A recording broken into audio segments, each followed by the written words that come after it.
ঢাকার ফার্মগেটে কুতুববাগ দরবার শরীফে দেশ বিদেশের আশেকান ও জাকেরানদের অংশগ্রহণে অনুষ্ঠিত হয়েছে বিশেষ কর্মী সম্মেলন। শুক্রবার জুমার নামাজের পর দরবার শরীফের সদর দপ্তরে পীর সাহেব কেবলাজানের উপস্থিতিতে এই সম্মেলন সম্পন্ন হয়। বিশ্বশান্তি ও মানব কল্যাণে বিশেষ মোনাজাতের মধ্য দিয়ে অনুষ্ঠানটির সমাপ্তি ঘটে। বিস্তারিত থাকছে মোহাম্মদ আক্তার হোসেনের প্রতিবেদনে। ঢাকার ফার্মগেট এলাকায় অবস্থিত কুতুববাগ দরবার শরীফে জুমার নামাজের পর অনুষ্ঠিত হয়েছে গুরুত্বপূর্ণ কর্মী সম্মেলন। গত ২৬ ডিসেম্বর বার্ষিক উরস ও বিশ্ব জাকের ইজতেমা শেষ হবার পর আজ ৯ জানুয়ারি দরবার শরীফের সদর দপ্তরে এই বিশেষ সমাবেশের আয়োজন করা হয়।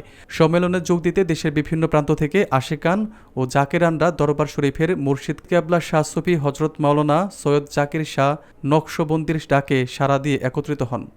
অনুষ্ঠানে পীর সাহেব কুতুববাদী কেবলাজান উপস্থিত ভক্তদের উদ্দেশ্যে সংক্ষিপ্ত নসিহত প্রদান করেন। বর্তমান বিশ্বকে বিপদের সময় হিসেবে উল্লেখ করে তিনি জানান, এমন কঠিন সময়ে মহান আল্লাহর প্রতি ঈমান রাখা অত্যন্ত জরুরি।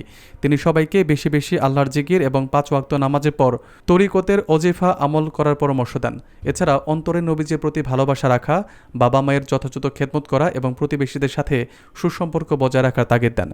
অসহায় মানুষের সেবায় এগিয়ে আসার মাধ্যমে সমস্ত বালা মুসিবত থেকে মহান আল্লাহ সবাইকে হেফাজত করবেন বলে তিনি আশাপ্রাদ ব্যক্ত করেন। পরিশেষে মিলাদ কিয়াম ও বিশেষ মোনাজাতের মাধ্যমে দেশ ও জাতির কল্যাণ কামনা করা হয়।